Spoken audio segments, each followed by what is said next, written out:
Ram care of Anandi എന്ന് പറയുന്ന ഒരു പുസ്തകം സോഷ്യൽ മീഡിയകളിൽ ഉണ്ടാക്കിയ ഒരു ഇമ്പാക്റ്റ് എന്തായിരുന്നു എന്നുള്ളത് ഞാൻ പറയേണ്ടതില്ല സാർ, എല്ലാവർക്കും അറിയാവുന്നതാണ്.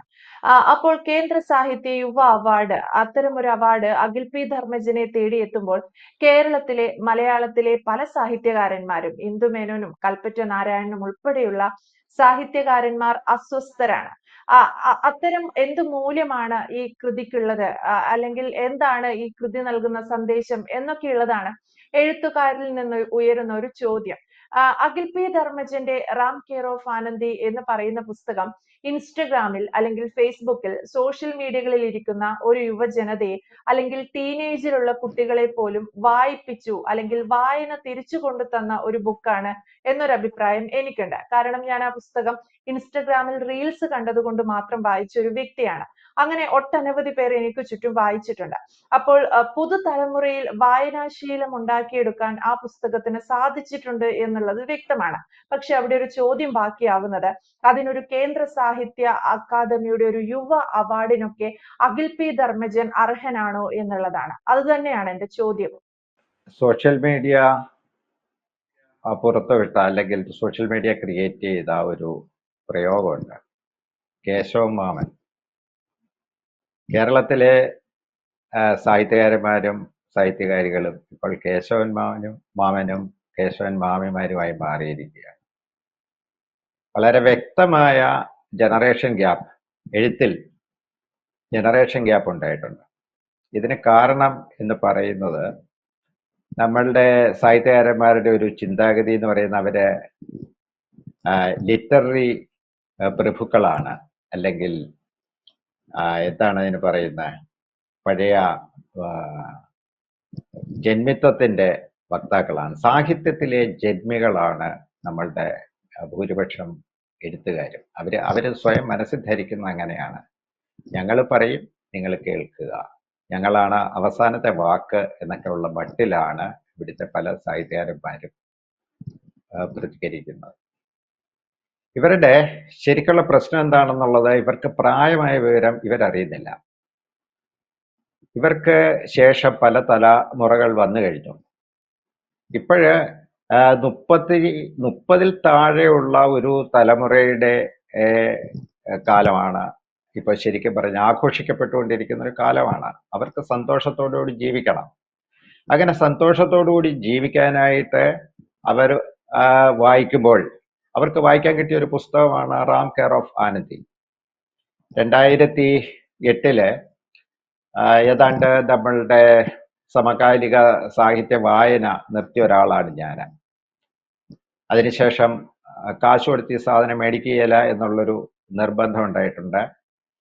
കാരണം എന്ന് പറഞ്ഞാൽ അതിനുള്ള സ്കോപ്പ് അതിൻ്റെ അകത്ത് ഇല്ലാത്തതുകൊണ്ടാണ്. അതിനുശേഷം എനിക്ക് റെക്കമെൻഡ് ചെയ്ത് കിട്ടിയ അപൂർവം പുസ്തകങ്ങളിൽ ഒരെണ്ണമാണ് റാം കെയർ ഓഫ് ആനന്ദി. ഞാനത് വായിച്ചു. അത് വളരെ വായനാസുഖമുള്ള ഒരു പുസ്തകമാണ്. അതില് ഒരു സിനിമ പോലെ നമുക്ക് വായിച്ചു പോകാവുന്ന, സിനിമ കാണുന്നത് പോലെ വായിച്ചു പോകാവുന്ന ഒരു പുസ്തകമാണ് റാം കെയർ ഓഫ് ആനന്ദി. അതിൻ്റെ രചയിതാവിന് അതിഗഹനമായ ചിന്താ പ്രശ്നങ്ങളൊന്നും ഇല്ലാത്തതുകൊണ്ടായിരിക്കും അദ്ദേഹം വളരെ ലളിതമായിട്ടാണ് കാര്യങ്ങൾ പറയുന്നത്. അത് ഏതൊരു കൊച്ചുകുട്ടിക്ക് പോലും മനസ്സിലാകുന്ന വിധത്തിൽ കാര്യങ്ങൾ എഴുതി പോവുകയും അത് വായിക്കപ്പെടുകയും ചെയ്യും.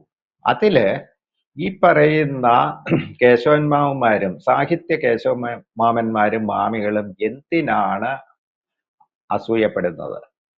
കാരണം മലയാളത്തിൽ ഏറ്റവും ലളിതമായിട്ട് സാഹിത്യം എഴുതിയിട്ടുള്ള ആളാണ് യമൂന്തൻ. യമൂന്തനെ ഒരാളും മുട്ടത്ത് വർക്കിയോട് ചേർത്ത് വെച്ച് സംസാരിച്ചിട്ടില്ല ഇന്നവരെ.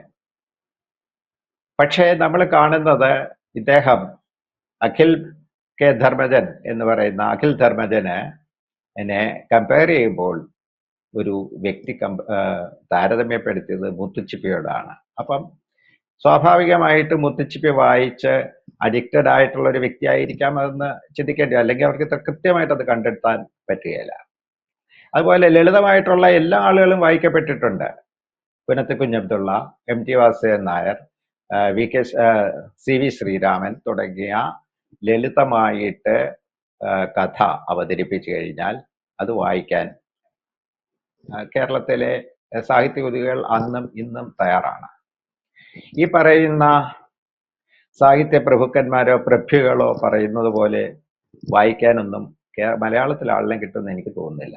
കാരണം അവർക്ക് അതിൻ്റെതായ അവരുടെ സൈക്കോഫാൻസ് അല്ലെങ്കിൽ അവരുടെ കുറച്ച് കൂട്ടാളികള്, അവർക്ക് ജയ് വിളിക്കുന്നവര്, അവർക്ക് ഫണ്ട് ശരിയാക്കി കൊടുക്കുന്നവർക്കൊക്കെ ഒരു പക്ഷേ അവരെ ഉയർത്തിപ്പിടിക്കേണ്ടി വരും. പക്ഷെ സാധാരണ വായനക്കാരനെ സംബന്ധിച്ചിടത്തോളം ഇതുപോലെയുള്ള പുസ്തകങ്ങളാണ് വായിക്കപ്പെടേണ്ടത്.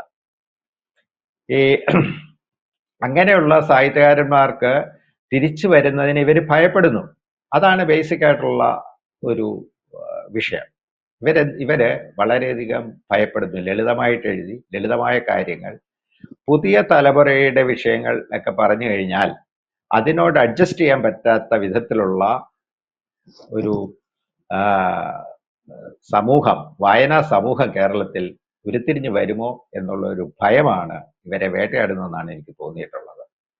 ഈ കൂനിമേ കുരു എന്ന് പറഞ്ഞതുപോലെയാണ് ഈ പറയുന്ന വയോധികരായ സാഹിത്യകാരന്മാർക്ക് അല്പം ചില്ലറ കിട്ടിയിരുന്ന ഒരു അവാർഡായിരുന്നു JCB അവാർഡ്. JCB എന്ന് പറയുന്ന അറിയാമല്ലോ, പൊക്ലൈനർ അല്ലെങ്കിൽ നമ്മുടെ മണ്ണുമാന്തി അത്. ആ അവാർഡ് 25 ലക്ഷം രൂപയും പ്രശസ്തി പത്രവും. കേരളത്തിൽ നിന്ന് ബെന്യാമിൻ, ഹരീഷ്, എമൂന്തന് കൊടുത്തതെന്ന് പറഞ്ഞാൽ അവാർഡിന്റെ മൂല്യം ഉറപ്പിക്കാൻ വേണ്ടി കൊടുത്തതായിട്ട് ഞാൻ കരുതുന്നുള്ളൂ.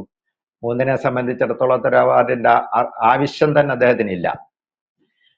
അപ്പൊ ആ അവാർഡ് ഇത്തവണ നിർത്തിയതായിട്ടാണ് വാർത്തകളിൽ കാണുന്നത്. ഇത് മലയാളത്തിലെ സാഹിത്യകാരന്മാർക്ക് ഒരുപാട് നിരാശ ഉണ്ടാക്കും. കാരണം ഫണ്ടിങ് കിട്ടി എഴുതിക്കൊണ്ടിരിക്കുന്ന അനവധി സാഹിത്യകാരന്മാർ കേരളത്തിലുണ്ട്. അതുപോലെ തന്നെ ഈ നമ്മൾ പറയുമ്പോഴേ റാം കെയർ ഓഫ് ആനന്ദിയുടെ കാര്യം പറയുമ്പോൾ ഒരു രസകരമായ ഒരു ചിത്രമുണ്ട്. അതായത് ഇത്തവണ അതിനെതിരെ ക്ഷോഭിച്ചിരിക്കുന്നതിൽ കവികളുണ്ട്, പിന്നെ കേശവമാവുമാരുണ്ട്.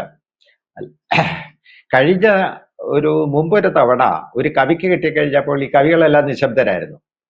ഇപ്രാവശ്യം അഖിലിനെ പിന്തുണച്ചത് അശോകൻ ചെരുവിൽ മാത്രമാണ്. അദ്ദേഹം കഥാകൃത്താണ്. അദ്ദേഹത്തിന് പക്ഷേ ഈ അവാർഡ് ഇനി ലഭിക്കുകയില്ല.